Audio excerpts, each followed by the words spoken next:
Hello everyone, how are you all? I hope you are very well. तो friends, आज हम एचएसआई practical के वो क्वेश्चन सोल्व करेंगे जो एग्जाम प्रैक्टिकल में बार बार पूछे जा रहे हैं। सपोज दैट वायु प्रदूषण क्या है, कैसे होता है, इसके उपाय बताइए, जल क्या है, जल के स्रोत बताइए, डाइट करेंगे और बहुत सारे ऐसे क्वेश्चन भी सोल्व करेंगे जो प्रैक्टिकल एग्जाम में बार बार पूछे जा रहे हैं। तो फ्रेंड्स, वायु प्रदूषण से स्टार्ट करते हैं। वायु प्रदूषण क्या है? वायु प्रदूषण का अर्थ, जब विभिन्न प्रदूषकों और धूल गैसों और वाष्प आदि को वातावरण से इतनी मात्रा और अवधि में एकत्रित हो जाता है कि यह हवा के प्राकृतिक गुणों को बदलना शुरू कर देता है और यह मानव स्वास्थ्य, सुखी जीवन और संपत्ति को नुकसान पहुंचाता है और जीवन की गुणवत्ता को बाधित करता है, तो इसे वायु प्रदूषण कहा जाता है। तो फ्रेंड्स, इट मीन्स जब कुछ जहरीली गैसें और धूल के कण हमारी वायु में प्रवेश कर जाते हैं तो हमारी वायु को दूषित कर देते हैं, जिसे वायु प्रदूषण कहा जाता है, जो मानव स्वास्थ्य के लिए बहुत ही हानिकारक होते हैं। तो फ्रेंड्स, बात करते हैं वायु प्रदूषण के कारण की। बढ़ती हुई जनसंख्या, बढ़ती हुई जनसंख्या भी वायु प्रदूषण का कारण बनती है। देश में जिस गति से जनसंख्या बढ़ रही है वह बढ़ते वायु प्रदूषण के सबसे बड़े संकेतों में से एक है। इसके पीछे सबसे बड़ा कारण प्राकृतिक संसाधनों का अंधाधुंध उपयोग है। पहले यह समस्या शहरों तक ही सीमित थी, लेकिन अब यह गांव-गांव बढ़ती जा रही है। बढ़ती जनसंख्या के कारण औद्योगिकरण में भी भारी वृद्धि हुई है। नेक्स्ट है अंधाधुंध वनों की कटाई। जो अंधाधुंध वनों की कटाई हो रही है मनुष्य के द्वारा, उससे भी हमारी वायु प्रदूषण जो है बढ़ रहा है। हम सभी मनुष्यों ने अपनी सुख सुविधा के लिए अंधाधुंध वनों को काटा है, जिससे वायु प्रदूषण बढ़ा है। जाहिर है, पेड़ लगातार वातावरण के प्रदूषक को कम करने का काम करते हैं। उद्योगों की बढ़ती जनसंख्या, तेजी से औद्योगिकरण के कारखानों की चिमनियों से निकलने वाला धुआं जो गैसों के रूप में वायुमंडल में प्रवेश करता है, वायु प्रदूषण का मुख्य स्रोत भी है। जैसे सीमेंट, ईंट भट्टों और रसायनों से संबंधित उद्योगों से बड़ी मात्रा में गैसें निकलती हैं जो वातावरण को प्रदूषित करती हैं।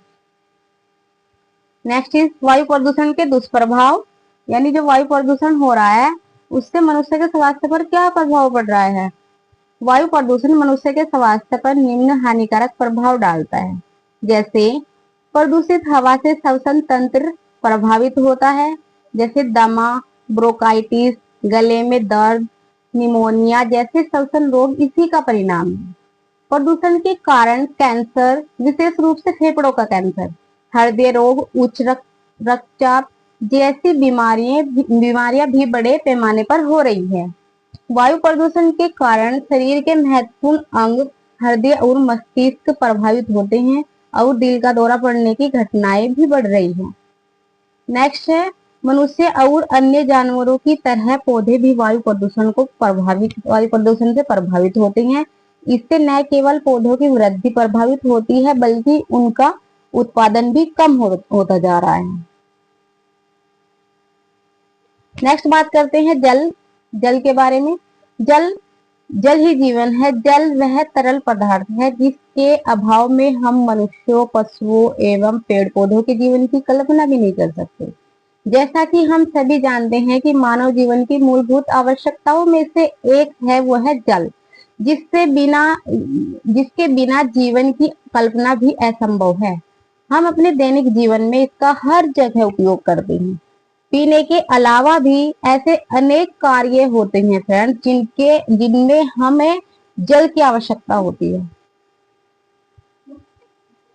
हमारी पृथ्वी का लगभग 3/4 भाग केवल जल से ही घिरा है। इसी कारण पृथ्वी को वाटर प्लैनेट भी कहा जाता है। लेकिन फिर भी हम आए दिन पानी की समस्या से संबंधित खबरें सुनते हैं। तो क्या कभी आपने सोचा है कि इतना जल होने के बाद भी यह समस्या क्यों आ रही है? तो फ्रेंड्स, बात करते हैं जल के स्रोत। नदियों के समृद्ध प्रवाह द्वारा, यानी जो नदियों का पानी होता है फ्रेंड्स, तो वो भी क्या है, एक जल का स्रोत है। प्राकृतिक झीलें, तालाब, नदी आदि के माध्यम से होने वाले रिसाव द्वारा भी हमें जल प्राप्त होता है।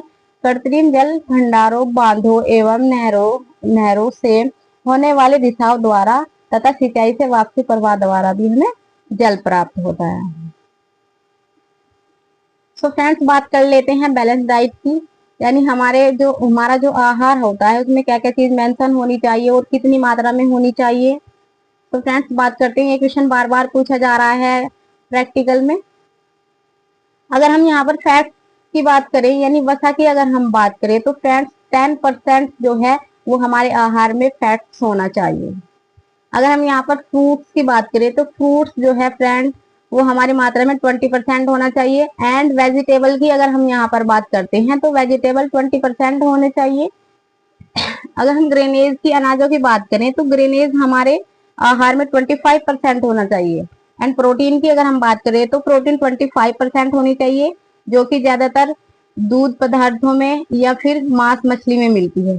सो फ्रेंड्स नेक्स्ट बात करते हैं, वायुमंडल में जो हमारी गैसें होती है उनकी मात्रा कितनी कितनी है। तो फ्रेंड्स बात करते हैं नाइट्रोजन की। अगर हम नाइट्रोजन की बात करें तो सबसे ज्यादा जो है नाइट्रोजन गैस हमारे वायुमंडल में विद्यमान है। 78.08% जो है वो हमारे वायुमंडल में नाइट्रोजन की मात्रा है। अगर हम वही ऑक्सीजन की बात करें तो ऑक्सीजन 20.95% विद्यमान है। अगर हम आर्गन की बात करें तो 0.93% हमारे वायुमंडल में निहित होती है। अगर हम वहीं पर कार्बन डाइऑक्साइड की बात करें तो कार्बन डाइऑक्साइड सबसे कम मात्रा में जो है वायुमंडल में होती है, जो जिसकी मात्रा होती है 0.04%। तो फ्रेंड्स थैंक्स फॉर वॉचिंग।